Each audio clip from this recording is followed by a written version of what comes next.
கும்மிடிப்பூண்டி பாலியல் வன்கொடுமை செய்த சம்பவம் தொடர்பாக தேடப்பட்டு வந்த குற்றவாளி கைது செய்யப்பட்டிருப்பதாக தகவல் வெளியாக இருக்கிறது. முக்கிய செய்தியாக நாம் பார்த்துக் கொண்டிருக்கிறோம். ஆரம்பாக்கம் ரயில் நிலையத்தில் வைத்து வடமாநில இளைஞரை போலீசார் விசாரணை செய்திருக்கிறார்கள். தொடர்ந்து அவரை கைது செய்திருப்பதாகவும் தகவல் வெளியாக இருக்கிறது. விசாரணைக்கு பின் முழு விவரம் என்னவென்று தெரிய வரும். முதலில் நம்ம இந்த நபர் எப்படி கைது செய்யப்பட்டார் அப்படிங்கிற தகவல்களை தெரிஞ்சுக்கலாம். நம்மளோட செய்தியாளர் சாலமன் இணைப்பில் இணைகிறார். வணக்கம் சாலமன். இப்ப பல கட்ட தேடுதலுக்கு பிறகு இந்த குற்றவாளி கைது செய்யப்பட்டிருக்கதா தகவல் வெளியாக இருக்கு. எங்க வச்சு எப்ப இந்த குற்றவாளி கைது செய்யப்பட்டிருப்பதாக போலீசார் தரப்புல தெரிவிக்கப்படுது? என்ன நிலவரம் சாலமன்?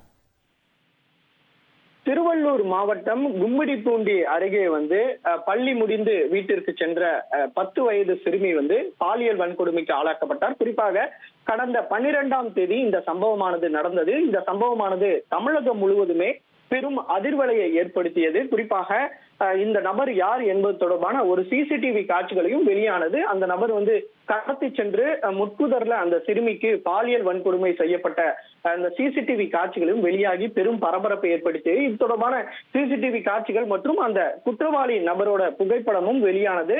கடந்த 12 நாட்களாக தனிப்படை அமைக்கப்பட்டது. அதாவது 10க்கும் மேற்பட்ட தனிப்படைகள் எஸ்பி தலைமையில அமைக்கப்பட்டு அந்த நபரை பிடிக்கும் நடவடிக்கையில தீவிரமாக ஈடுபட்டனர். அது மட்டுமின்றி பல்வேறு கட்சிகளும் இந்த தொடர்புடைய நபரை ஏன் கைது செய்யவில்லை இன்னும் என்ற குற்றம் சாட்டி அந்த காவல் நிலையத்தில் முற்றுகையிடக்கூடிய சம்பவங்களும் போராட்டம் நடத்தக்கூடிய சம்பவங்களும் தொடர்ச்சியாக அரங்கேறிய வண்ணம் இருந்தது. இது தொடர்பாக இன்னும் போலீசார் கைது செய்யாததால பல்வேறு கட்டங்களாக இவர்கள் பிரிந்து போலீசார் தேடினர். அதற்காக ஒரு புகைப்படமும் வெளியிட்டனர். ரயில் நிலையங்கள், பேருந்து நிலையங்கள் உள்ளிட்ட பல்வேறு இடங்கள்ல இந்த பேருந்து நிலையை அவரது புகைப்படங்கள் கொடுத்த நிலையில தற்போது தனிப்படை போலீசார் அந்த மேற்கு வங்க மாநிலத்தை சேர்ந்த நபரை கைது செய்திருப்பதாக ஒரு தகவல் தெரிவிக்கப்பட்டிருக்கிறது.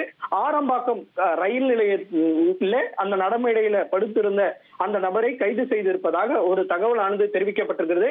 அந்த பாலியல் வன்கொடுமை செய்யப்பட்ட நாள்ல அந்த குற்றவாளி பயன்படுத்திய அதே உடையைத்தான் இந்த நபரும் அந்த பயன்படுத்தி இருப்பதாகவும் ஒரு தகவலானது தெரியப்பட்டிருக்குது.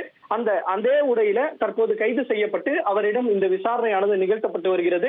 அவரிடம் நடத்தப்பட்ட விசாரணையில அவர் பல்வேறு மாற்றி பேசி வருவதாக கூறப்படுகிறது. இதனால மென்டலி ஏதேனும் டிஸ்டர்ப் அடைந்த அந்த வாலிபரா என்பது குறித்தும் போலீசார் தீவிர விசாரணையில ஈடுபட்டு வருகின்றனர். விசாரணை நிறைவுக்கு பின்னரே அவரது பெயர் குறித்த விவரங்கள் தெரிய வரும் எனவும், மேற்கு வங்கத்துல எந்த பகுதியை சேர்ந்தவர் என்பது குறித்தான விவரங்கள் தெரிய வரும் எனவும், எதற்காக அந்த சிறுமியை எப்படி டார்கெட் செய்து இது போன்ற பாலியல் வன்கொடுமைக்கு அவர் செய்தார் உள்ளிட்ட பல்வேறு தகவல்கள் தெரிய வரும் என போலீசார் தரப்புல ஒரு தகவலானது தெரிவிக்கப்பட்டிருக்கிறது. உங்கள் தந்தி ஒன் தொலைக்காட்சியில் அண்ணாமலை தினமும் மதியம் 12 மணிக்கு காண தவறாதீர்கள்.